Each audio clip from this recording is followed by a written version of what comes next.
Wow, Yeah, that is quite the setup you got there. Holy cow. yeah, this is my room. Oh, it's your room? Yeah, the one I have left. Yeah. Wow. Look at all that stuff. That's, Yeah. jeez. Where do you park your car? Outside. I don't use the garage for the cars. All right.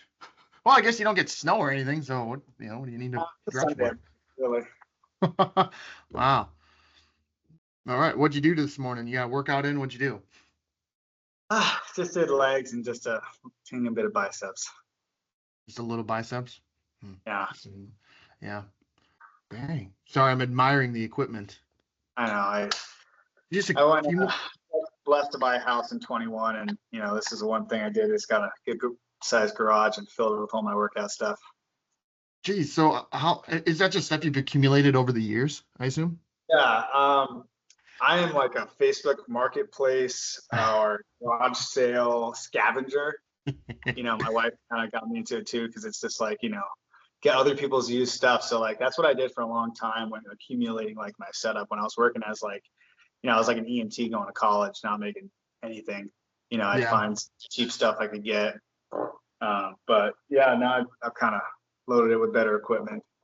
Yeah, I was gonna say that looks like pretty nice equipment, so it's not, Yeah, I've gotten definitely got some nicer stuff over the years. I bet that is a pain to move though. Like if you ever plan on moving again.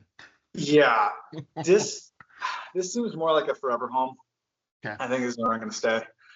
Um, some dreams of possibly building on the parents' farm back in Iowa, just so we have another place to, lay our heads and the kids to go visit. Yeah. Do you get back to Iowa much? Maybe like once a year now. Before it Yeah. was even less. It's just a grind after I got out of the Marine Corps, like getting a job and like applying, and now I feel like we found a place where we're more settled, Yeah. and life's gotten a little easier. Good, good. So, actually, question about that, getting out of the Marine Corps. Like, I'm curious what direction you were headed after. It kind of reminds me a little bit of like athletics. Like you're an athlete for so long, and then all of a sudden you're done, and you're like, what do I do next? So, was that kind of the similar thing with the Marines? Like you got out of the Marine Corps, and you're like, what now? Like, you know, I don't have like this long resume. Like, were you kind of not lost, but kind of in a way where you're like, I don't know what to do next? Yeah, in a way, but I would say, with my experience in the Marine Corps, there's a lot of challenges of overcoming. You're older, you have more conviction, but also I was tethered to a wife now, to where like I don't care. I'll scrape crap off the ground. I'm gonna feed her. Okay, Yeah. Yeah. like there's this sort of drive or more of a why that I had after getting out of the Marine Corps. Hmm. I just started going to college using my GI Bill and start working as an EMT, and you kind of have to humble yourself doing that because you come out of the Marine Corps sergeant, and now you're getting picked on by cocky firefighters over in Southern California. No idea who you are, but that's fine. Just yes, sir. What I say. But yeah, Ooh, oof, that that'd was be definitely tough. the case when I got out of wrestling.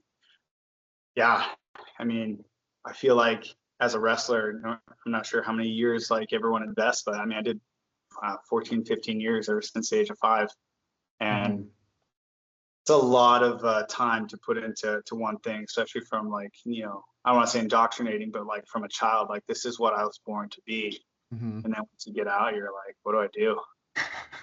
I mean, Yeah.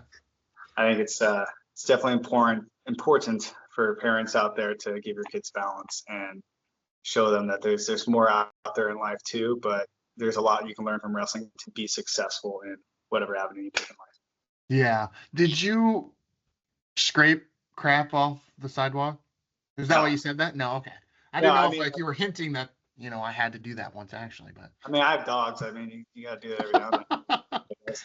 But true. no, just hinting that I would have done anything overdrive. Yeah. So, you started at the age of 5, huh? That young. I mean, I get that a lot Five or actually when I six. talk to It people. was five Yeah. or six around that time. I don't know, clear around that time. Yeah, I Yeah. was over in New Hampshire. What's that? I was over in New Hampshire when I started. Really? I did. Yeah, I moved from New Hampshire to Iowa when I was 12. Wow. Why? Yeah. Uh, it's kind of funny. My dad was an avid hunter, like absolutely loved it. Born with a gun and bow in his hand. He obviously Iowa is a great place to move, but my brother decided to go to college at the University of Dubuque, and so essentially we followed him out here. Poor guy couldn't get away. I know he tried so hard too. Uh, Yeah, and um, my dad was pretty obsessed with my wrestling, like pushing me to, so he's like, Iowa wrestling, get him out there, so it was win-win. It's like mama got to follow her oldest boy to college, dad gets some land to go hunting on, and then I get to have better wrestling, I guess. So and wow. So why did your older brother even choose the University of Dubuque? I mean, you're in New Hampshire at the time, I always wonder how colleges like that get people from all over the coasts or whatever. I think a lot of the time it's a balance between sports and the major they offer. Yeah. So if you're looking around, even when I was kind of going in the same field as my brother was computer graphics. And that's what my brother. Really? Yeah, I know. Okay. I used to make levels for these games online called like Red Faction and Unreal Tournament. They came with like level editors. I was kind of a nerd, artsy nerd. All right. Cool. Cool. But anyway, as I was saying, yeah, UD University of Dubuque offers computer graphics as well as wrestling and football, which my brother liked. So I remember when I was looking around, there weren't too many colleges I feel like that offered. Maybe there are now, but I know Fullerton out here offers that. I was looking over here too at one point. Fullerton, huh? Okay. Wow. So you were in, where at New Hampshire were you until 12? New Durham, that's on spoiled little kid, lived on a lake, Merry Meeting Lake. Cool. Yeah, it's a beautiful spot. Nice. I got to do a And lot when I was a kid. how'd you guys get into wrestling? With New Hampshire, the first thing I don't like when I think of New Hampshire, I don't think of wrestling. So like, how did you guys get into that? Yeah, well, the great thing about wrestling is it's everywhere, and Yeah, true. whether you're the minority where you go up, you tell people you wrestle, and they're like, "You mean like with the ropes and cages?" And Yep. when I was a kid, I would tell people that, and they're like, "I didn't even heard of wrestling." Mm-hmm. I live in New Hampshire, and I wrestled at a Lebanon Wrestling Club over in Maine. So I think I was close to the border. It's been a while, but Yeah. I forgot what was your question. Yeah, it's my dad was he wrestled when he was growing up, and Okay. he went to the Naval Academy. He wrestled on their prep team. So he got my uncle did too, but he's pretty obsessed with the sport. Wow. Okay. How'd you guys end up in New Hampshire to begin with then? I think my parents grew up on the East Coast. My mom was Virginia. My dad was Maine, but my dad was military and once getting out of the Marine, he was a Marine pilot, joined American Airlines. He's an airline pilot. He was stationed in Boston. So probably just decided to live there and then commute to Boston to fly out. Nice. Sorry, this is all fascinating to me. I was like, No, all ask right, us, man. I'm like, Like, Noah's, I'm talking to this guy from Western Dubuque. Next thing you know, you're like, yeah, I lived in New Hampshire till 12. I was like, whoa, you are, like I said, I was like, wow, you're from New Hampshire? Because I'll tell you, I tried to do some recon, like obviously I need to do some homework on you and see who you are. And like, I couldn't hardly find anything. good. Good. I mean, I even asked a couple people from around that area. I'm like, hey, I'm talking to Noah Southworth. Like Jimmy Gatto was one of them. I'm like, do you know anything Yeah, about this guy? yeah, he was 2 or 3 grades younger than me, I think. Yeah, he was a freshman when you were a senior, so I knew it was kind of a little bit of a reach, but maybe he lived there his whole life. The Gatto name, so Yeah, I thought maybe he might, sure. But yeah, so that explains it. When you moved to Iowa, or when you were kind of told you were moving to Iowa, were you like, I mean, you're 12. I mean, was that difficult for you? Not too much. It's funny, I was homeschooled until pretty much I got to Iowa. So dad had a lot of time just working with me. I had some friends, but not a lot. I mean, wrestling was what I did. You know, I'm like, sure, I'll move. My sister was more of a fighter. She didn't like the fact that we're moving, but I was fine with it. I don't remember protesting, but I remember, you know, just joking like, wait, we're moving from a lake in New Hampshire. State motto is live free or die. I'm like, what's Iowa? Bitcoin and debt? Like, what is this? Like, in Iowa. But yeah, I say that, but not to offend. I'm just saying, remember what I was thinking at the time. Like, Right. Iowa was a fantastic place. Some of the most wonderful people you meet. I mean, you go to Iowa for the people. I think it's people are wonderful there. Was it intimidating then to like go to public school? Being Oh yeah, homeschooled for that long? Yeah. I had no social skills whatsoever. Ah. Yeah, it was thrown in a lion's den. I feel like, Oh, and it is definitely weird for me. You know, I'm just trying to figure out what people like. I didn't like. I remember just being raised with a certain way. Like, you know, you see like guys picking on girls, and the first thing you do is like you think like, what the heck is going on? Do I have to defend your honor, lady? yeah. And it's like, that's what they do. It's like the kids are in there. It's like so weirded out. 'Cause I had no idea. I've never seen that interaction in my life. Yeah. Well, I mean, certainly had a little bit since you were wrestling, so I'm sure that kind of that helped, the transition that you were actually involved in something. So, you know. It got me noticed in a weird way. Kind of funny. Like, I mean, I also did tackle football before I showed up too, and Iowa only had flag until I think like 7th or 8th grade. Yeah, It was yep. like when I was there. So when I mean, to say at least when I got there, I was, I guess, a little more impressive than some of my counterparts were at, you know, football and wrestling. So that kind Mhm. of got me noticed. My dad used to, I don't know what he did. I used to go to the junior high practice and the high school practices when I was younger. Wow. So yeah, and I could actually beat, you know, there some of the starters on the wrestling team when I was in Wow. junior high. It was yeah, but that's funny. It's like that also got me dealt with that kind of teasing, you know, the pecking order thing. You're younger, but also yeah, that's funny.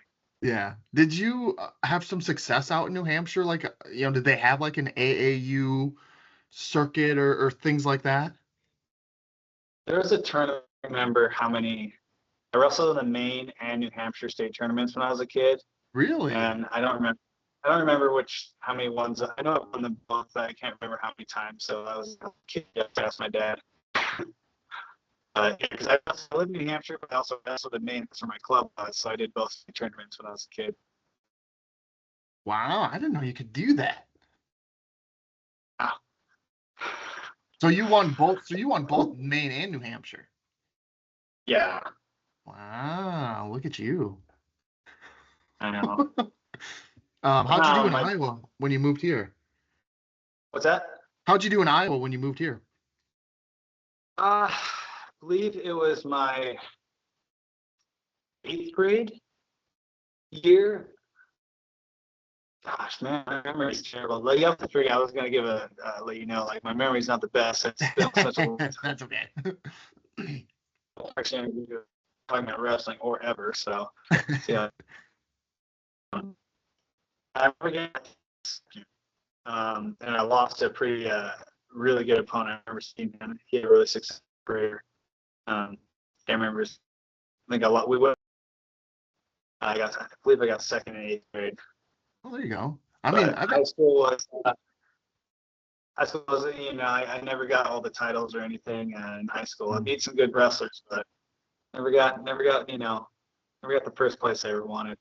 Yeah, I'm sure people like you moved here and you started winning or you started showing some people, what you could do, and they're like, "Who's this kid?" Because you're not like the name, and especially back then when in 2004 or maybe 2002, like there were some hammers coming through Iowa, and you're probably beating them or going toe to toe, and they've never heard of you because you're not from here.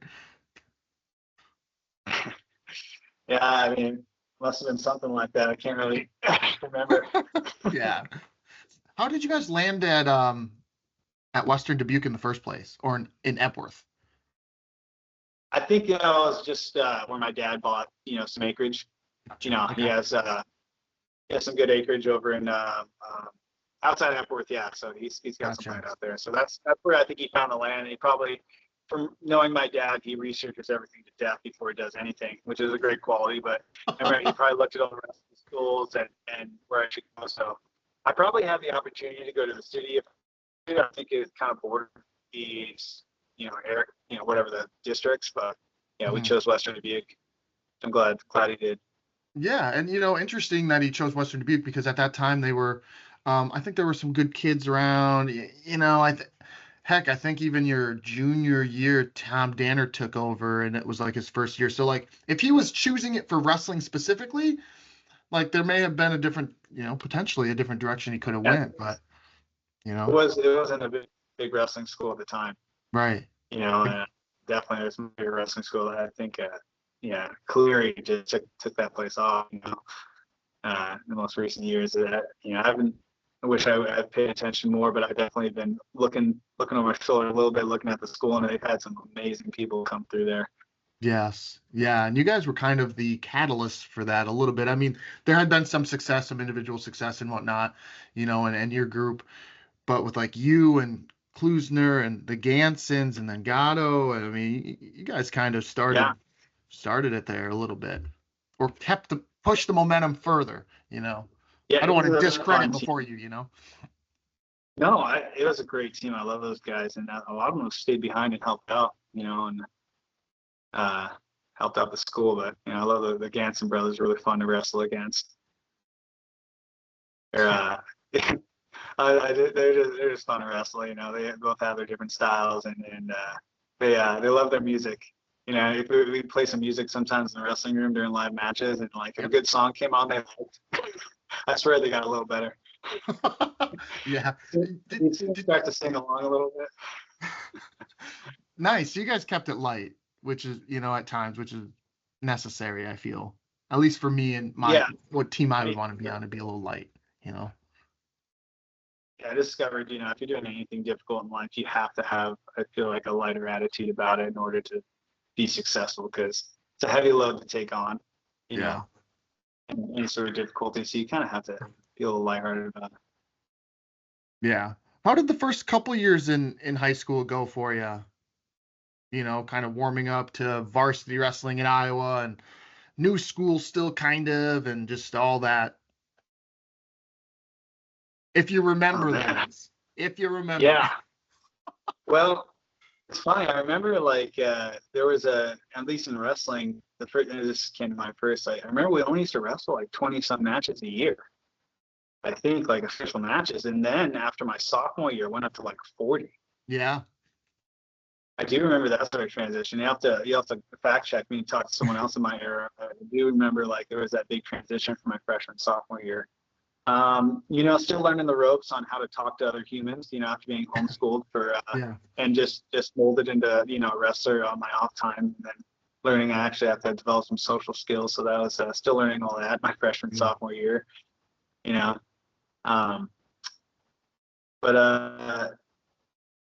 mean, it's, I don't know how to answer the question. It's just, I haven't thought about it in a long time. It was just basically just working my tail off. Dad was always sending me off to, wrestling camps here and there during the summer, and, just trying to make some friends during the off time. Yeah. And I mean, you had a little group there that you could go with, like we talked about the Ganson and Kevin Klusner, and I guess Jimmy Gatto was a little younger, but there was kind of a group of you did you guys kind of form a little club of your own, if you will, or just like a little Western Dubuque Bobcat wrestling circle that went places together?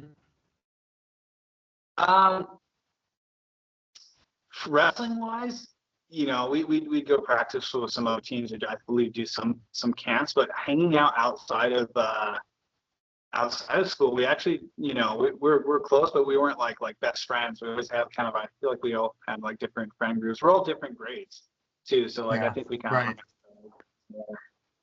Klusner was like senior, I was a junior, and the Gansons were below me, and then like Gatto was below them. So I think we kind of like hung out with a little more. Yeah. Well, I mean, so the first 2 years of high school were building to your junior year.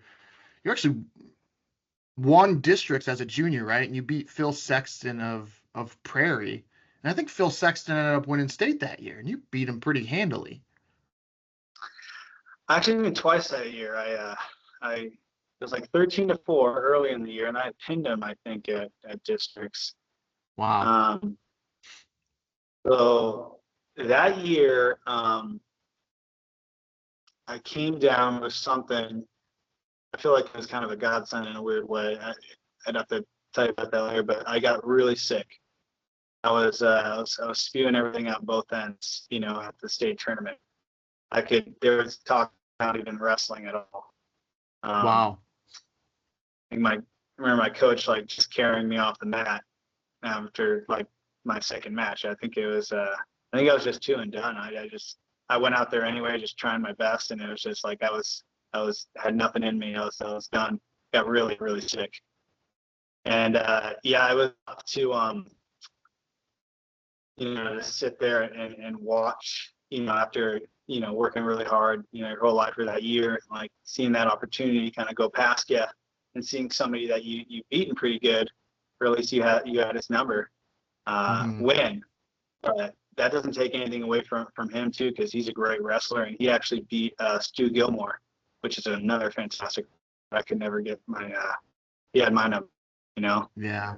Yeah. That's what's cool about wrestling is we all have our different styles. We all have, but yeah. So that was tough. I couldn't. Yeah, that was a tough time. I couldn't wrestle that year. I was just so sick. I never got to get the tournament, and then got to see someone else win that I felt like I could have beat. But yeah, that was tough. Yeah. What did you come down with? Did you ever figure that out or No, we no? knew it must have been some sort of flu or bug or something. I mean, we're much on hospitals back in the day. I don't remember. Like, you get sick, you just power through it. Yeah. So like I don't remember what I got on. If it was food poisoning or the flu, but whatever it wasn't good. Yeah. Well, the little information I did find on you from back in that time, that summer, so going into your senior year, you and Michael Kelly went on a China tour in August. Do you remember that? Yep. What, how did Yeah, I you went get, to like, what was that? I saw that and I'm like, what? I don't even know how you two got put on this. Like, what was that? well, that's my dad for you. He pulls out all the stops. You know, even growing up, I would get sent off to Ken Chertow's camp, so the rest of the family went on vacation. And then the probably because I think I was getting scouted by John McGovern from UD, Okay. and Yep. I think he had a connection, I believe a friend, and I think that he was going on this trip. I think he was talking to my dad. Somehow they worked it out, and so that was kind of more of like an official public trip. I think there was like 12 other wrestlers there. Went to the Beijing Wrestling Club. Was there for a couple of weeks. It was we still went to like the Great Wall. We went to while we were there, but we training. But the year after that, 2008, is when I went back by myself. I don't know how old I was, 16, 17 or something, 2008. Or no, I graduated in, so it would have been the summer right before my senior year. Um, yeah, I went there by myself. Like the first time was kind of more of like a bunch of kids Yeah. going on, a bunch of coaches. We did a little vacationing, we did a little wrestling. The second trip was here to completely train. Yeah. Yeah. And that was so, was that, did you say that was after your senior year? No, I before my senior year. Oh, right before your senior year. Okay. Okay. Do you think that helped you kind of get over the hump then your senior year? Because that was the year you kind of, I mean, you were already on the scene, but that's the year you placed, you know? And now I'm trying to think now, like the first trip might have been before my senior, and the second trip might have been after. Like, I'm trying to, think of, now that I think about it, like, the second trip might have been, it's tough, man. I was trying to think back. Now, coming back into the UD like fitness test before wrestling, and it was after I got back from my second trip. Yeah, I'm pretty sure. Yeah, I'm sorry, man. It's been a while. That's okay. Yeah, it's been like 18 years. I blame you for not remembering specifically everything that happened 18 years ago. I mean, I can't answer these questions. So, I just saw that. Like I said, I tried to do some recon and I found that, and I'm like, what? Like, you ended up going to China to wrestle, like for 2 weeks? I just was like, I don't know. I wanted to talk about that, I guess. I don't know. Yeah, my dad tried to send me to Ukraine after that, and I'm like, dude, I can't. Like, I feel like. He tried sending you to Ukraine? Yeah, well, there wasn't a war going on at the time. I mean, Right, but yeah. But yeah, I'm like, yeah, I'm real life. I told him no on that one. I don't tell him. I didn't. Wow, that's crazy. I mean, that's not crazy. I don't want to say crazy, but that's. It is. It is. Yeah. Because typically when you're going and doing those things, like you're on, maybe a world team, or you're wrestling internationally, Greco or freestyle or something, not just like, hey, we signed you up, you're going to China. Yeah. Yeah, I mean, that's kind of like how things were growing up. Yeah. My dad would send me on all these different camps, either with my brother or by myself, or we would travel to the AAU tournaments or the Ohio tournament champions. Even when I lived in New Hampshire, I used to go to that one. I wanted to touch base because I, again, did some research. I saw a couple Facebook posts that you had with Zach McCool. How'd you meet up with Zach McCool and kind of become friends with him? Okay, you have to forgive me, it's been a while. Zach McCool. Sounds familiar, and I'm having a hard time placing Zach. So he went to West Delaware. West Delaware. Okay. Manchester. Wait, did you graduate? Did I end up wrestling him? So here's the couple Facebook posts I found. I thought these were funny. You wrote on his Facebook wall, you're like, I think I'm 31-2. I wrestled like a dumbass against Gilmore. I lost that match before I even stepped foot on the mat. It was all mental. It's kind of funny that my match with Gilmore was unlucky 13. The other match I lost was against Xavier. I lost in overtime. Other than that, my season's been good. It's hard to believe, though, that our high school wrestling career is almost over. What weight are you going to at conference? Yeah, I should have never been allowed to have a Facebook at any point. I think most kids should be allowed to have any sort of social media. And it was literally had just started too. I remember I had to get like some sort of college email when I was in high school just to get one. Yeah. Yeah, I don't know. I have no idea, honestly, if we ever. Here's another one. You wrote again. What? One more, I promise. Last one. The next day you wrote, I got pinned. I know it's unforgivable.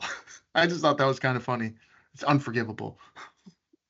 As someone who wasn't allowed to sleep on his back as a kid, I mean, my dad like, sleep on your side. Are you serious? Oh, I'm serious. He wouldn't let you sleep on your back? Yeah. My household was kind of crazy the one to grow up in. That's fun. That's kind of funny. But then you also said, I beat Tweedo from Cedar Falls over the summertime, and he beat Gilmore. Sometimes I get myself too worked up when it comes time for me to wrestle a big match, and I do terrible. I actually just started seeing the sports psychologist, and he's really helped me out this year. Good luck this year. Where are you thinking about going to college? The reason I bring that up was it's kind of funny that you said, I got pinned. I know it's unforgivable. But also, do you remember kind of that mentality of, sometimes you're going out there and the name kind of psychs you out, or the match or the lights, or, do you remember anything like that? Oh, yeah.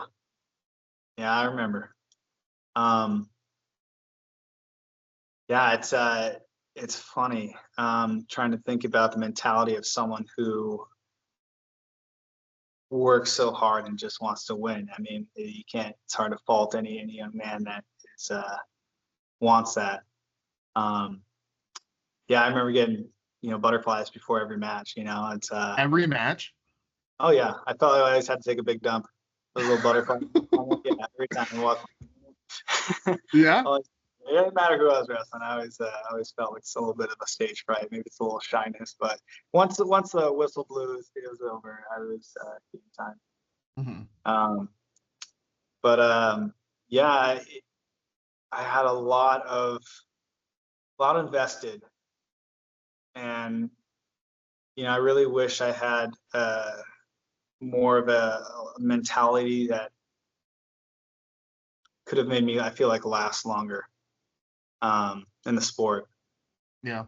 Because one of those things where I remember looking at the JV kid who would waltz out on the mat, get pinned in 15 seconds, and come back and start goofing off with his friends. And part of me was like a little jealous of him because he was so carefree and enjoyed the sport. Where like I had so much like stress and intensity and anxiety in a way where like so much invested that I had to win. And when it didn't happen, I mean, I won a lot, but when it didn't happen, I think I suffered too much of a loss in a way where it wasn't just a loss, like when you got a loss in your record, it was like, it was hard to recover from because like I was not supposed to lose. I worked too hard to lose. Mm-hmm. And it was hard to forgive myself for losing. So it made it hard. Yeah. And I wish I had a better mentality to where it's like, I could tell, hey, it's okay, get them next time. If you just I try to tell my kids, the quicker you can reset. I mean, they haven't started wrestling yet, but just in anything in life, like you can't get so worked up. I mean, you gotta be able to reset and just keep on moving and brush off your shoulder. Yeah, the quicker you can reset, the better, the better you can do. But yeah, it was hard, suffering those losses. When did you start to find that mindset of, all right, I need to reset, or all right, this thing that I'm about to do isn't the end of the world. Like this is just, like you said, in wrestling or in life, like whatever that thing is, it's just another step in the right direction. Like it's not, if it doesn't go your way, the world's not going to end. You're still healthy. Your family's healthy. You have a wife and kids. Like, you know what I mean? Yeah. Oh man, heck, and I think it didn't. I think everything didn't really start to culminate, or I didn't really start to mature in that aspect till probably, getting back from Afghanistan. My time in the Marines. Really healing from all that, and actually having a good home life where like, I built my own family. And becoming a leader and suffering many, many losses and recovering from those losses, having the experience of doing that, whether it was from wrestling or in real life, they're always going to keep coming. You're always going to have to get back up and keep on moving. You can dwell on it, suffer, or you think of solutions and find comfort and move on. And I feel like as a young person, I don't know what kind of experiences you have to have or be nurtured and taught to actually have a good mentality like that. But it took me time outside of the sport to kind of realize, a loss is a loss and you just kind of move on. I do think like there's a mentality I want to teach my kids, and I hope that they can get it before I ever learned it later in life. That there's it's not the end of the world. Yeah, I relate to it. Like when I used to wrestle, every match I would feel the same way, no matter if I knew I was going to win, even though you never really know because there's always that chance you could lose. But like if I felt like I was the better wrestler, I would always get the same butterflies, and I would always make the match no matter what it was, more than what it was supposed to be. It's just a wrestling match. So like I can relate that man, when I was 18, I mean that was like life. It was like life or death, you Yeah. know. And if you lose, it's like how embarrassing. I just lost in front of all my friends, my family, my coaches, like everyone just saw me lose, you know. So the reason I'm kind of diving into this a little bit is because I feel like there's still people out there today that feel that same way and who are going through the same thing and who feel like we felt, you know. So it's just good to hopefully get that out there that, hey, it's just a wrestling match. Do your best to put yourself in a spot to succeed and let the chips fall where they may, essentially. Yeah, I also, just me and my wife, we like to read together, and one of the books I've been reading is kind of a book on parenting. And reading some stuff from that kind of like hits from home a little bit. I'm like, man, that's true. Is I'll never fault my parents for anything. I think they did a great job raising me, but there can be, I feel like, something that happens with a lot of high performance athletes where I don't, maybe I can say this in a way where like you have too much invested. I'm not saying anyone should try less or not push themselves as hard, but they need to know they are something else besides just this wrestler. Yeah. You're more than that. Like you're more than your performance. You're more than um, like you can't just only praise them when they do good or only praise them for their wrestling. Because I think that for some people stay in the sport forever. They become coaches and they retire. That's great. But for the vast majority, wrestling is not going to be their entire life. It's going to be a vehicle and a tool to help you succeed at life. I truly believe that's helped me succeed in life. Definitely has, you know.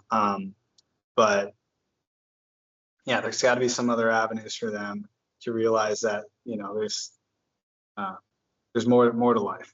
I can't remember who it was, but great wrestler. I think he won state or something around the time I was going to school, and he went to college and did baseball instead. And at the time, I was like, what? Like, this doesn't make any sense to me. How can someone choose not to wrestle when they've been doing it their whole life? Like, it blew my mind. Like, I had no idea we can do other stuff. Like, yeah. But yeah, it's interesting how heavy you can make that even as a young person. Yeah. So I wonder if the guy you're thinking of is Jimmy Waters. So he was a three-time state champ from Lewis Central. I think he was a four-time finalist, and he went and played baseball at Kansas. Hmm. And so, yeah.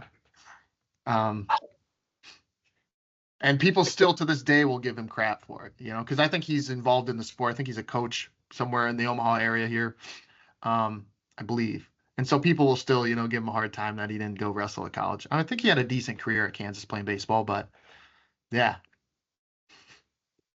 I think that's awesome that he chose what he wanted to do. I mean, that's fantastic. Yeah.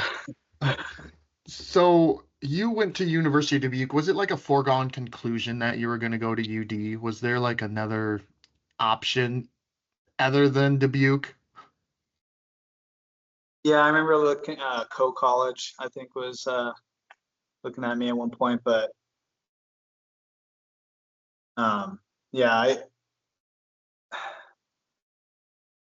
somehow I went there. I don't remember how much of it was, being pushed to go there or my decision, but yeah, they had the computer graphics program that thought I wanted to start with, and yeah, so that was I think it was kind of a foregone conclusion. I was already went to China with the coach over there and Yeah. everything. Yeah. So talk about that trip to China again, because a little bit got cut off. Your dad got you kind of signed up to go to China with Michael Kelly. You guys went over there for like 10 days or 2 weeks to Yeah, Beijing, right? mm, Uh, yeah. I just do what I'm Whoa. told. Yeah, It what was was fun. that like though?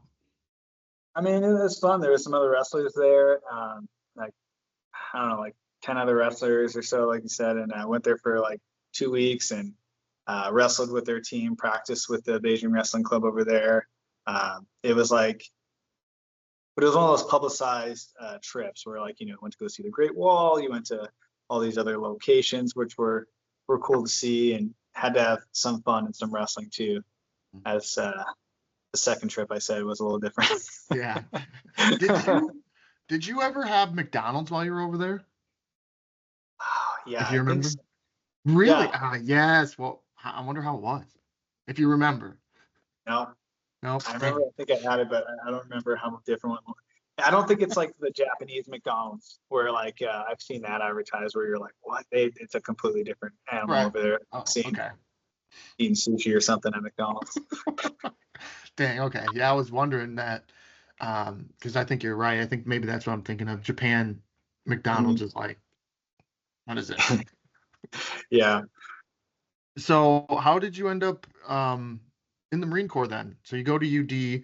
Were you there for like 2 years? Try a semester. A semester? Hey, I was there. I Yeah. was a semester at Iowa. So, Yeah. happens. I wasn't I'll be honest, like I wasn't prepared. Basically, I started to realize like, hey, I don't have to go to class. No one's making me go to class. Like in high school, if you go to class, like you have to, otherwise your parents are right there and they're gonna be like, get to class, get to school. But not in college. And I was like, whoa, I don't have to go. And so I didn't go, so I being kind of in a similar boat and what we were talking about earlier. I think you know, ending your high school wrestling career and when you go to college, you're restarting in a little way. It's like, all right, sure. nobody cares what you did in high school. I don't care if you're a 4-time state champ or you never won anything. You get on the mat and like you make yourself new again over here. And Mhm. it's a different animal. It's tough. And um, when you go to college, it's a whole new thing. You're out of your parents' home. You have some sort of freedom, Yeah. to do what you want. And a lot of kids go off and do some stupid stuff like I did. Um, And me. but yeah, but Same. I don't think my why was strong enough. Um, I think I don't know if I want to use the term like I was burnt out, but whatever happened and transpired from transitioning from high school wrestling to college, I didn't have enough in me to want what was needed to be successful in college. I didn't have, I didn't know where to go. Mhm. Like I had this drive, like to be tough. And that's what I was raised from, like indoctrinated from 5 years old until up, but I didn't have an avenue anymore. Um, didn't have the passion for wrestling I used to. And so, just see, like you said, the other avenues are just hanging out, doing whatever you want. But I realized that I even tried going to school in New York after that. I went to school in Oneonta, did another semester over there. Really? Yeah. And, I'm trying to do my best over there, resetting, like, okay, like I'm at this wrestling club over here. I'm going to do that. And NCAA's contacted the school stating I didn't complete enough credits at UD in order to wrestle over there. So I wasn't eligible. And whatever fuel I had left in the tank after that was just yeah, I didn't have it anymore. Yeah. Once that, they took me, I'm like, what am I doing? Like, I just fell off the deep end. Didn't want to go to class. Didn't want to do anything productive. And I left, came back home, and it was that was like that big impasse. You're like, what am I gonna do with my life? Yeah. I want to just like get a local construction job. I'm young and everything. I had the one avenue where like, oh, this is the one thing I'm good at is being tough. Or where else can I Yeah. show people I'm tough, right? So there we are, Marine Corps infantry. Before that though, you did end up with a sixth place medal, your senior year. You fell short as a junior, but to be able to cash in, I know you work for that state title, but to come away with a little bit of hardware was something that you can show your kids. Was that pretty impactful to, I mean, maybe at the time it was disappointing, but I mean, how was it when you got sixth that year? I mean, you guys took 5 to state. Yeah, I remember getting interviewed, and I remember saying something along the lines of, being more proud of this 6th place medal than like maybe getting a first over in like New Hampshire. Like I was in Iowa and wrestled my heart out, and that's what I got. So yeah, it's definitely impactful. And I was, as a grown, older adult here, I'm actually thankful I didn't get what I wanted. Now, Wow. When you're young and you get what you want, maybe it could lead to a bigger head. Maybe it could lead to, I don't know. I'm just, I'm happy now that, I was left with more of a feeling of wanting more, not getting what I wanted, because I think it pushed me down a path that later in life where, I don't know, just thankful, I guess. I don't know where I could have been, but I'm just thankful. Yeah. Yeah. I mean, yeah, looking back, hindsight, I mean, where you're at now, you're like, yeah, I'm happy. So why would I change anything, But you were at a crossroads right there when you were done wrestling, you come back to your parents' house, and it's like, what's next?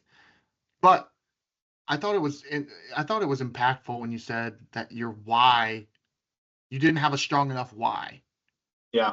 And I feel like that's just relatable to everybody everywhere in life. Like, what is your why and how strong is that why? So your why at the time just wasn't strong enough to keep you going. But you come back, and then how did you wind up in the Marines?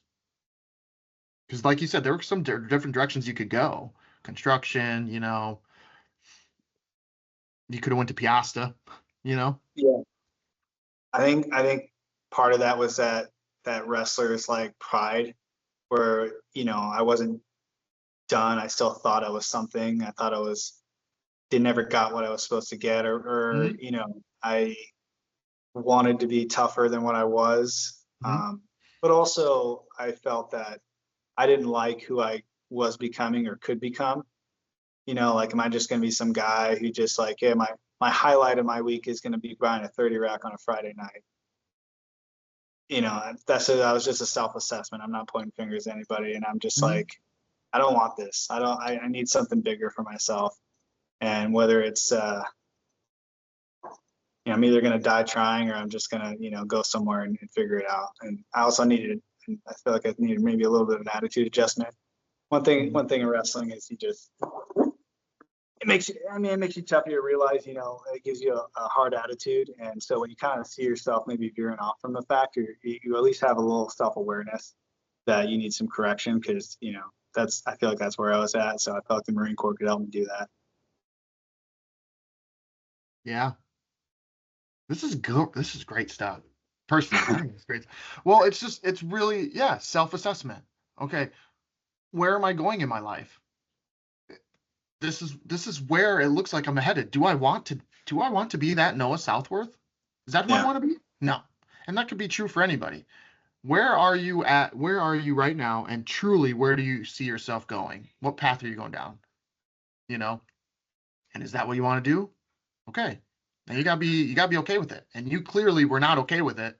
So you decided to do probably one of the toughest things and join the military. I mean, there's no getting out of that. Like, when you're in, you're in. And so you sign up and you go to the Marines. And if you can remember, were you nervous? Were you scared? Were you like, what the hell am I doing? Because at that time you're like, what, 19? I turned 21 in boot camp. I remember turning 21 when I was in boot camp. So 20 at the time. Yeah. Yeah. But what we were talking about a little earlier is that, at least I think what wrestling, at least what had ingrained in me, was not to stay stagnant. You're always pushing, at least in some direction. So I think that served me pretty well in life. Even if I was at an impasse and I didn't know where to go, I had to go somewhere. Yeah. And I think that's probably why I felt like I didn't want to, if I stayed in Iowa, or I stayed or just got a job, I felt like that was maybe staying stagnant. Yeah. And so, I felt like I had to push to higher ground. Yeah. So that was a big thing. But you're definitely gonna be a little nervous. You're about to head into the crazy area of camp. Got a bunch of crazy little drill instructors spitting in your face and yelling at you. But my dad was never enlisted. He was an officer in the Marines, but he gave me a little coaching, and if I could, my mentality is if I could handle being raised by that man, I could easily handle a drill instructor. They were like lambs compared to that guy. Yeah. It reminds me of there's that meme that goes around every once in a while, or that thing on Facebook. I don't know. It says like, "Oh, you think you're tough? Well, you never had to hold the flashlight for my dad or something growing up, something like that." And I just, gosh, yeah. I mean, it sounds like your dad was tough, but there was Yeah. also maybe some love there too. Like I don't want to make him sound like he was just an a-hole yelling all the time. No, only some of the time. No, he's great. Yeah. And again, looking back as a a man with my own family and children, it's like I'm just so thankful I had a dad that pushed me. Man, Yeah. like so many people out there are so lost and alone because they weren't pushed hard enough, or they never were told they could be something bigger. And even though maybe that could be taken too far, possibly at times where like kids could possibly get pushed too far, I think it's better than to get not pushed at all. And yeah, I'm super thankful for my dad, who, when I look back, took so much time to train me and to nurture me and to spend the money to ship me off to all these different places and stuff. So it's definitely served me so well in life, and definitely thankful. Yeah, except for Ukraine. You didn't you were not going to Ukraine. I already knew that was a bad idea before. So you get into the Marines. What was that journey like? Man, Wild West for sure. I mean, Was it really? Yeah, I mean, Wild West. It's wild. You get there and you get through boot camp, and it's just all craziness. It's controlled chaos.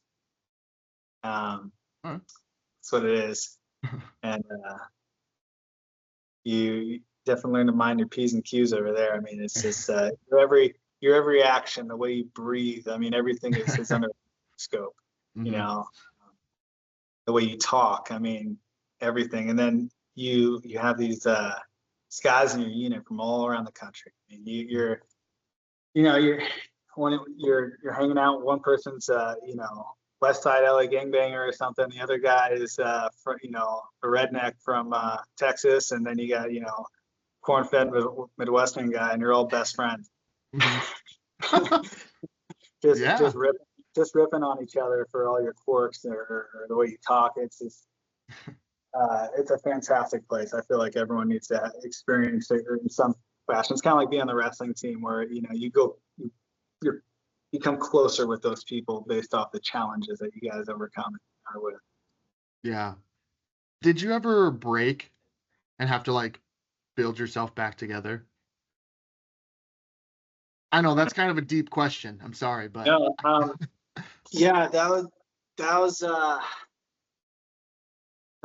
definitely the hardest part of my life for sure was because you're kind of like out there on your own, and so I guess the reason why I asked this question is because there are probably people who are on their own, or people who break and like they have to sometimes, as even if you have the support, you have to build yourself up yourself, like it's wrestling, no one else can make you. When you lose, I think that's, like you said, losing. It's one thing wrestling teaches you well is how to lose, and you should learn how to lose, because regardless, life's hard and you're going to lose. You will lose loved ones, you will lose jobs, everyone's a loser. You're going to lose something. Everyone's a loser. Yep. Yeah. You're learning how to cope and build yourself back up from that is a great skill wrestling can teach you. But yeah, I remember Afghanistan was a tough trip. Did you go there once? Yeah, I went there once one time in 2011. But yeah, it was rough. I mean, we lost 17 guys from my battalion and 4 from my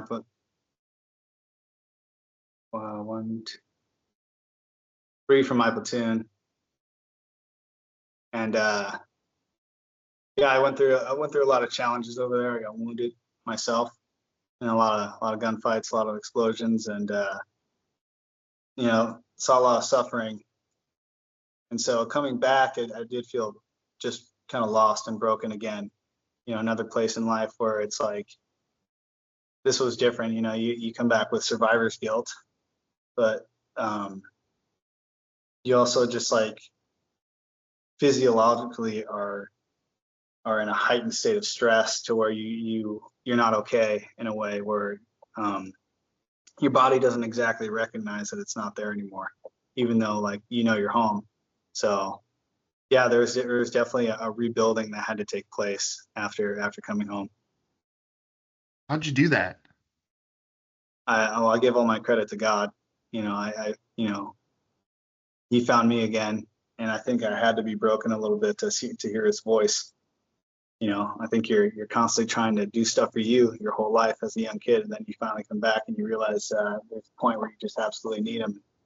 I think He sent me my wife in a way where I met her when I got back, and I'm doing my best to maintain, and then it's like I meet this girl I really like, and I'm like, okay, crazy person, let's not scare her. Where'd you meet her? So when you came back, did you come back to Epworth? No, I was still in California. Yeah, I Oh, went to, okay. yeah, I found myself a fiery Latina, and I stayed out here. I love it. Sorry, Latina. Is that- No, fiery. Oh, fiery Latina. I, How did you two meet? we met at a wedding actually. My one of the guys from my unit was marrying someone she knew. So I saw her at the rehearsal, kind of locked in, and started talking to her at the wedding. And you didn't scare her away? No, what was funny is she actually used to be a wrestler. What? Yeah, that's what was so funny. No Like way. her talking to her, like I was having a couple drinks, having enjoying myself, and just early in the night, Yeah. and I started talking to her. We're just hanging out at the bar at the venue, and she's like, "Well, I'm actually not really allowed to drink here or anything because I work at this casino as well because it's employee policy sort of thing." Because her and the bride both work there, and like we're hanging out the whole time. Like I don't think I had another drink the entire night because like I was just enjoying my conversation with her. Just stopped, and then you know all my friends would come up with their uniforms falling apart. Yeah. Just like my friend's wife crying like, "Can you help maintain my husband?" I'm like, "I'm busy right now." So I just we talked all night. I invited her on a date. We even went out to the local bowling alley right next door while everyone else was still at the wedding to talk more. Yeah, we just hit it off. And it's funny. I remember mentioning like, "Oh yeah, I used to wrestle." And she had this big smile on her face, like, "What?" Like she used to. I think she just did like a couple years in high school, nothing like what I did, but it was still such a funny connection. Wow. And back then, I mean, women's wrestling wasn't obviously it wasn't near what it is now. So the odds of finding a, a woman wrestler, Yeah, were like slim to none. it You started. know? I think they were the first ones at their high school. Really? I think so. Yeah. And is she from California? Yeah, born and raised. Wow. I mean, I should say, oh, what a cute story. Right? Yeah. Oh, oh, yeah, I guess, yeah. No, that is fun. And so, like you're saying, kind of God puts pieces in place when you feel like you don't need them the most, but you actually do, and here you are, bang, here's your fiery Latina. Yeah. What's her name? Samantha? Rebecca. Rebecca, sorry. I'll No, put I that didn't in say my close enough. notes. Rebecca, nice. Um, so you get out, did you get out of the Marines by then? Or were you still Uh, I enlisted? got out in 2016, right at the end of 2016. I did 6 years from '09 to 16 as a single contract, interview contract. Yeah. And so yeah, I got out around then and just started using my GI Bill and trying to again figure out what I was going to do. But Yeah. a few in my life, I just had to do Yeah. that. It's just a fascinating story that like at several points you came across this crossroads. Like, what's next? What am I going to do next? I don't know what I'm going to do next. But you always seem to find the next thing? I mean, what is it? Can you explain what you keep doing? Besides, you just keep pushing forward essentially, and Yeah. Again, I'm someone who's blessed. I truly believe God's been, working through me and with me the entire time, whether I knew it or not. But if yeah, I could say anything, what I've learned in life is continue to show up yeah, every day. Yeah, it's, that whole adage, how to eat a whole elephant is one bite at a time. There's insurmountable, impossible odds out there, or things that you're the inner man, the weak one into you will tell you that it's impossible, or like why even try, or things like that. So just show up the next day, and the next day, and the next day, and the next day, and the next day, and then sure enough, you'll look back and you're going to be like, wow, like how did I even get this far? mm-hmm. And so yeah, there's I think, like, again, we talked about the why. I mean, sometimes you might not even have that, but those are the hard times that keep showing up, is when it's like, I don't have a why, or I don't have this, but you just have to keep working. And yeah, there's times where even after we got married and we're just going to school and we're getting donations from the Saddleback Church just to get some enough food in the house, because we're both just trying to get school done. Or I started working as EMT, making minimum wage out here in Mm-hmm. expensive California. It's tough, but Yeah. having a little faith and just keep pushing it works. Where'd you go to school then out there? Oh yeah, I started going to school at Saddleback College is Okay. a school out here, that's just a, what do you call it, junior college. And just started getting all my gen eds done. And you'd be surprised how much better you do in college when you have a family to support. Like I was Mm-hmm. getting like a 3.7 GPA. Like I'm like, this stuff's easy. As long as you apply yourself. Hey, listen, kids, as long as you apply yourself and actually go to college, you'll get good grades. If you go out and drinking and stuff yeah, you won't. Mm-hmm. Yeah, yeah, I mean, some can. I was friends with kids, and some of my good friends were absolute professional alcoholics back in the day. I don't know how they did yeah, it. They're all doctors and like lawyers and like engineers, and those are the special weird ones. yeah. Um, yeah, I was gonna ask if you went to Fullerton because I thought you said that was one that you were thinking about potentially, or maybe that was your brother. Saying how like some not many schools offered that major and also Oh, had, right. and I remember Okay. seeing that one. My wife actually didn't end up graduating from that school. She did? Yeah, Wow. And yeah, we already did had you our end? daughter at the time. Yeah. So you went to Saddlebrook. What'd you graduate with? I think I graduated. No, I was getting all my gen eds done there, and then I got Mm. a job as an EMT. Okay. Um, and then I discovered the route I was going to go was fire out here. Firemen are paid pretty well out here, and it sounded like a really interesting job that handled all my interests. Was just getting to do a bunch of cool stuff. Yeah. Yeah, so I got my EMT license in the summer, and I started going to school. And then once I started went to a college fire academy to get all my certifications. Took a break from college just because that was the path I was doing. Started working full time while my wife was finishing up school, and then I went to paramedic school. I was only there for a few months before I got the job offer to work for LA County Fire. And at that point, I got the job I wanted. I'm working full time, and so I put a pause on schooling Mm.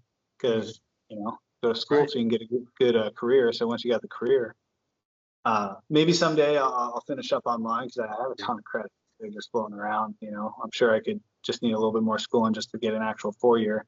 Yeah. Um, but yeah, What's it like being a firefighter out there in LA County like that? I mean, when I think of firefighters, like my dad was a volunteer firefighter in Monona, Iowa, Clayton Mhm. County, every so many weeks or whatever, he'd be on call or he'd have the pager. Like, you know, he's a volunteer, pretty Yeah. relatively low key.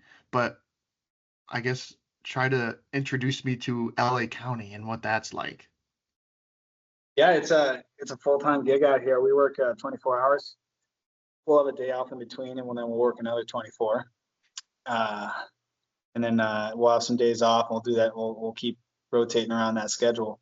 If you're working overtime, you can work several days in a row. But you're living at the fire station. You have beds there. You guys cook together. Really? You guys work out in the morning, and you guys train together, and you guys run calls. And it could be a wide gambit of any emergency you can think of. We'll get called out for the craziest thing. But I love it because you're constantly learning. You'll never know enough out here. There's so many things, whether it's you're learning how to force entry through a multiple variety of doorways. You're learning how to cut holes in the roof to ventilate a fire. You're learning how to put out a fire. The medical side of things, we in California, the firefighters take over the medical side. So I'm a firefighter paramedic. Finished up paramedic school recently through LA County. They paid for me to go back. An accelerated program. Yeah, accelerated program. Yeah, that was absolutely another thing where I had to grit my teeth with. My wife's a superstar. She had to take care of all those kids on her own while I went to school, because you stop studying for 1 minute, you're not going to pass. It's a lot. But yeah, so I love it. I'm out here on something called squad, and some days I'll have my engine days where I'm engine firefighter. But yeah, we respond to anything from someone in cardiac arrest, someone having anaphylaxis. I mean, there's just anything. And so I love the fact that again, controlled chaos. Yeah. It's my life. It was everything when I was 5 years old till now. Literally, I was raised from 5 to just be in this chaotic environment, to you learn how to control another person's body and put your will on his will and try to pin this person and control the chaos in that manner. It's like a Marine Corps, and you have to be in this wild, crazy area and learn how all that. And I feel like everything is kind of leading up to me really enjoying this job, because you're out there in the chaos, but you get to be in control of it in a way. You get to bring it to submission and calm the storm, and I absolutely love it. Yeah. Even though things can get crazy over here too, I'm kind of used to it by now. Yeah. And I absolutely. I'm a kid in a candy store. Yeah. You get to kind of person gets to grab big power equipment, cut up a car. You get to push drugs on people in cardiac arrest. You have to do all these cool put out fires, go up a hill and brush fire. It's I cannot say it enough. It's one of the coolest jobs ever. I got a couple questions about being a firefighter, especially out in LA. One, do you slide down the poles? Is that an actual thing? You can. There's still some old stations that have the old pole there. Okay. So yeah, you can ride that pole anytime. Okay. Because you see it on TV shows all the time, but is that actually real? Yeah. They haven't taken them out of some of the older stations, so they're still there. You can not too many of them, but it's a thing. Oh, okay, cool. And also, what's that? Not often used. It's more of just a relic. Yeah. Another question: how many times do you get called out to rescue a cat in a tree? That's kind of the other old adage of oh, come help me, my cat's in the tree, and the firefighter comes out and is on the extended ladder trying to get the cat out of the tree. I mean, is that real too? I think this is some sort of strange thing that's been, taught to too many kids, because my kids are watching this Bubble Guppy show and they're like, we save cats in trees, talking about firefighters. No, we do not. No, we do not. We're teaching all these kids, and they're getting older, they're going to be calling about it, because we've gotten way too many calls. In my 5 short years I've been here, I've gotten way too many calls about saving some sort of cat. And what we tell people, it's they're going to come down on their own. We're not risking we're not risking our safety to go up into this tree and pull down a cat. You tell them no? You're like, yeah, no. It's all no. It's just not a real emergency. Cats can come down on their own. It's you do a risk analysis. I'll do whatever it takes to save a person, but a cat, I'm sorry. Leave that there. Have you ever gone out there just because it's such a slow day or whatever, and you're just like, oh, fine. She keeps calling, 5, 10, 15, 100 times, come and get my cat. Do you ever just... Oh, yeah, there's one time we went out there because we, getting a personal call to the station. we explained it twice to this person. Then all of a sudden we get station alarm goes off and we have a medical run and it says 50-something-year-old female fell off a ladder, exact same address where the cat call came from. And we're like, come on. Feel bad, tried to go herself and she fell off the ladder and we told you to leave this. And it's like, gosh. So you go out there and get the cat out of the tree? No, we went and took the lady to the hospital. We should, but it's not a thing. That's funny. Okay. Stop talking about cats in trees. They have claws. They climb up. They climb down. Got it. Firefighters do not save cats in trees. Okay, we put that myth busted, right? I mean, that's just from my own experience. I don't know how other departments do this thing. Yeah. I've saved some kittens in a hole before. That's different. Kittens in a hole? Well, like some mom must have given birth to some hole outside someone's house, and I went down there and picked them up out of there. So there's that. Yeah. That's too much cat experience in my time. There you go. So you're not anti-saving cats, okay? I'm not anti for the record. But like putting up a ladder, someone footing in, you climbing up to grab this cat, it's not worth the risk, seeing as they come down on their own later. Yeah. The last question about firefighter, well, maybe not the last one, but mustaches. Okay, that's the other adage thing about firefighters. Do you have to have one? Like, yes, it's if you don't have one, are you fired? Have to have one. No. It's one of those things where for us, we're not allowed to have facial hair just due to our mask seal on our true. So, okay. But you can, since it doesn't touch the upper lip, you can have a mustache. And there's supposed to be grooming standards like there is in the Marine Corps, like corner of the mouth, this, that, but no one follows that. And so you'll see some pretty wild mustaches out there. So yeah, that's the thing for us is I think a lot of police departments are kind of the same thing where it's like they can't have, they're allowed to have a mustache. That's why you see that so often in like cops and, firemen. And then I think firemen's grooming standards are probably more lax or they're not as policed as much. That's why you kind of see more of an outlandish or bigger mustache from firemen. Mm-hmm. So it's there. Plus, actually, I heard a little bit of history is I guess before we had breathing apparatuses, like if you had a really long mustache, it would somehow make like a makeshift filter or something for you. Really? Or like it would catch like all the snot coming out of your nose when you're breathing all that smoke. So instead of it coming into your mouth, I think that second one might have been what I heard. Now a question about just when you kind of relax, okay? Like you have a high stress job, controlled chaos. You got kids, you got all this going on.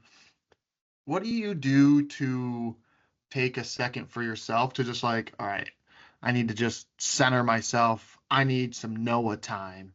Like, what do you do?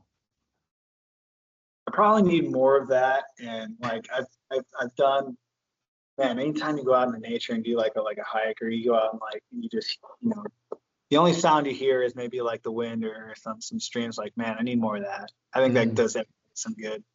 So I do enjoy those kind of trips whenever I can get them. But right here is where I love it. I just I love spending my time in the gym. Maybe it's not like the most relaxing time, but as far as like say like sitting back and relaxing, but it's one of the few hobbies I have left, and I absolutely love it. I find peace in reading my scriptures. I think waking up in the morning early, having some coffee, and starting your day out with God's word is a wonderful way to start your day, and it brings you peace throughout the day. So there's that. I don't make it a Bible study as much as I should, but I used to go out and usually every Thursday night and do that. But since I was in medic school, I've been so busy and haven't gotten back to that. But yeah, I just it's funny. Like I don't feel like I require that much me time. Like spending time with the wife and kids is awesome. I just I love doing that. And if you just give me enough time to get my my workout in, or just have a few minutes throughout the day just to relax, I mean that's it. That's all I need. Yeah. Yeah. Any any chance of getting back involved in wrestling in some capacity, or as a coach, volunteer, or anything like that? Yeah, I have two sons. They're both 5 and 7, and they haven't officially gotten on the mat yet. Ever since they were babies, they've had a 10 by 10 wrestling mat in the house. Really? All right. But I haven't been really been. I just more goof around with them on there. Like, it's funny. You'll see kids do things naturally that they've never even been taught before. Like I had, half Nelson or something. You're like, I never taught you. They just figured this out from goofing off with their siblings. Yeah. And my kids have done a lot of that, and I've messed around with them on the wrestling mat, but I haven't in official capacity brought them to practice. I've taken them to Cal Baptist wrestling meets. They'll have Iowa actually came down and Yes. scrimmaged them. They got to see that. That was Yes. pretty cool. They've gotten a little taste of the sport. I think part of just being so busy with getting my job and getting schooling, I haven't officially dropped them into it yet, but also just letting them be kids, enjoy themselves. Yeah.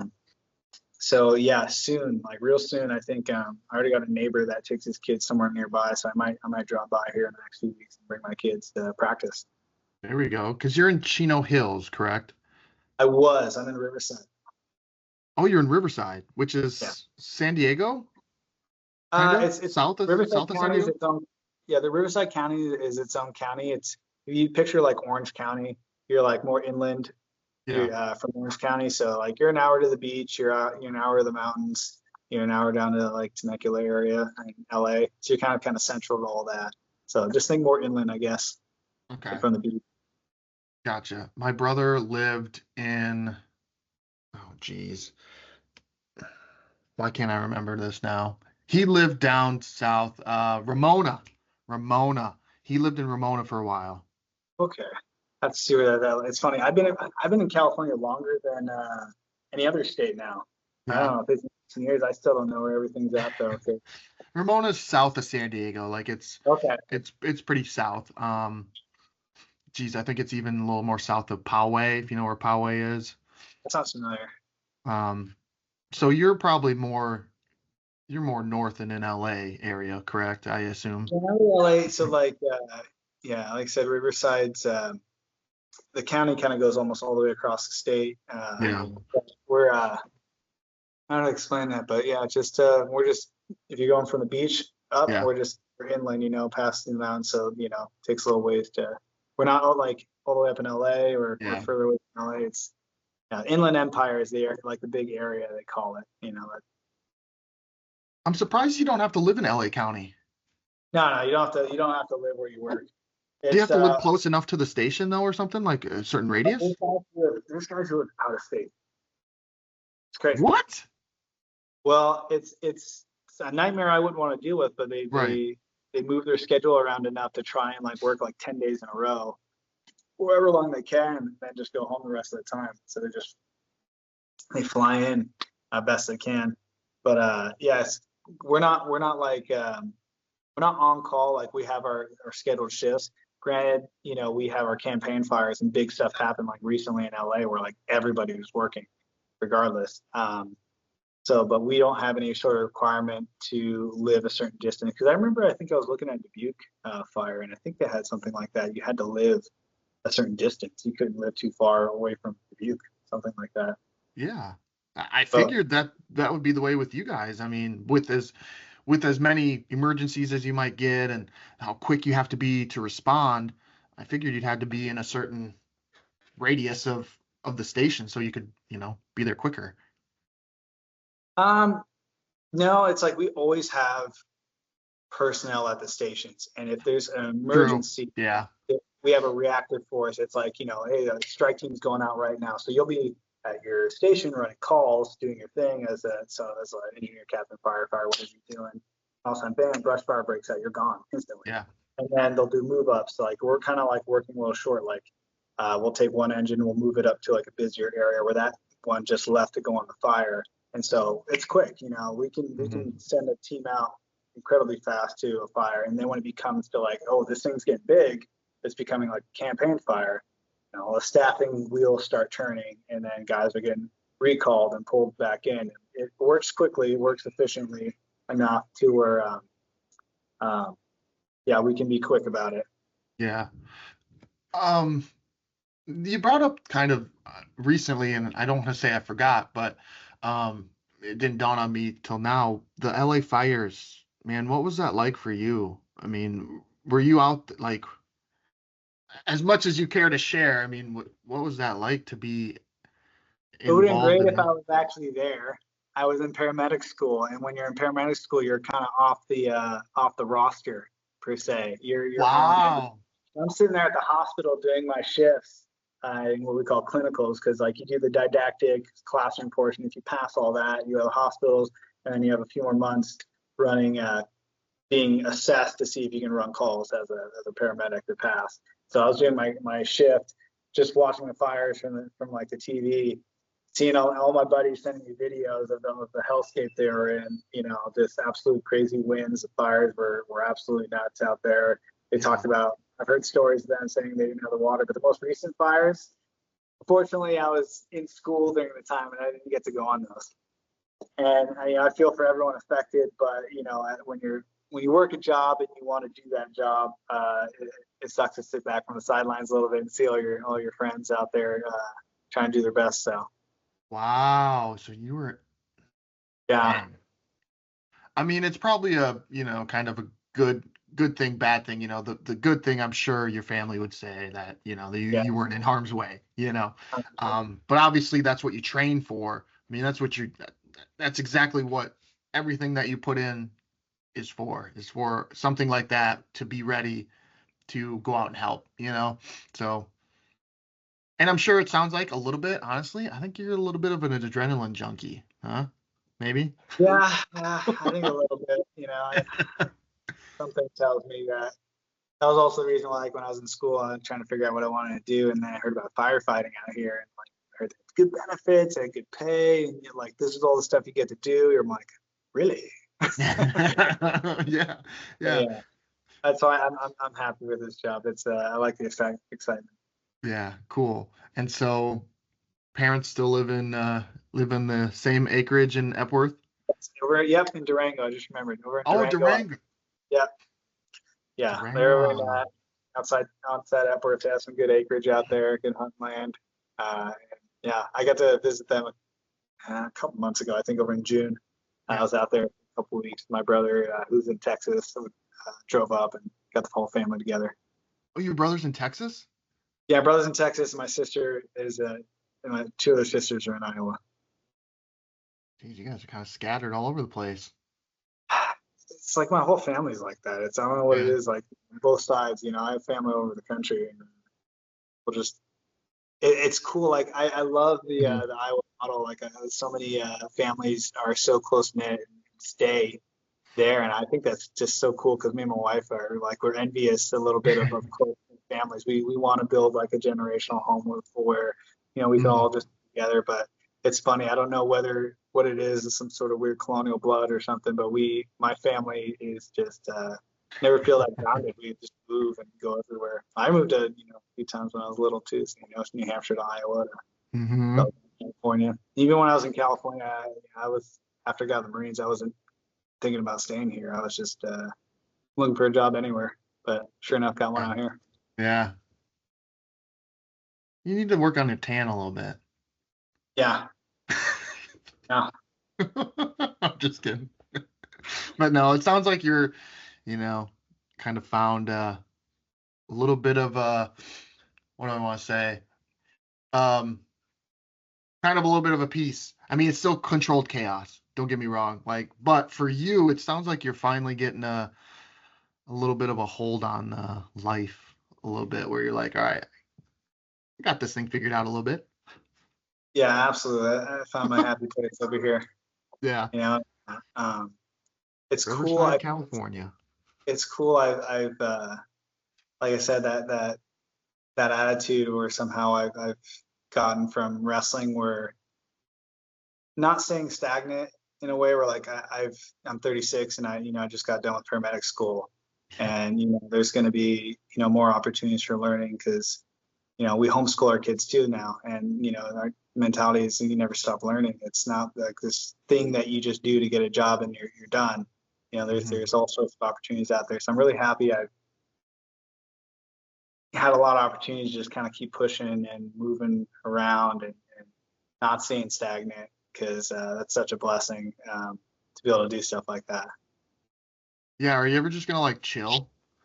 Like, are you ever just I mean, gonna? I think I chill. I I definitely. I'm like my wife. I remember growing up. My mom's like, "You're the laziest hard worker I know." She told me one time. Because like I would just like destroy myself in wrestling and like work push so hard, but it's like try to get me to take out the garbage was like almost an impossibility. I mean, I'm better now, but I remember that. But I do chill. I definitely do plenty of chilling. And trust me, it sounds wild and crazy, and it is at times, but I get a lot of time to relax at home and have a good life.